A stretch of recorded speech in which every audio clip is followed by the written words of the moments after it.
ఎడం చేత చూపించండి. శ్రీ మహాగణాధిపతి నమానంద కర్పూర దివ్య మంగళ సుందర తేజో నీరాజనం దర్శయామి. కొన్ని చూపించారండి.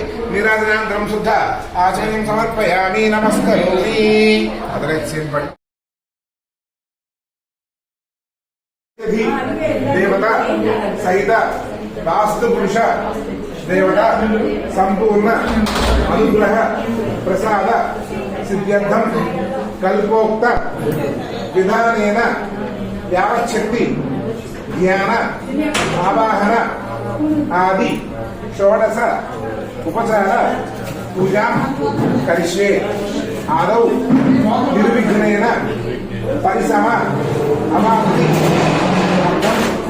శ్రీ మహాగణాధిపతి పూజాం కరిష్యే.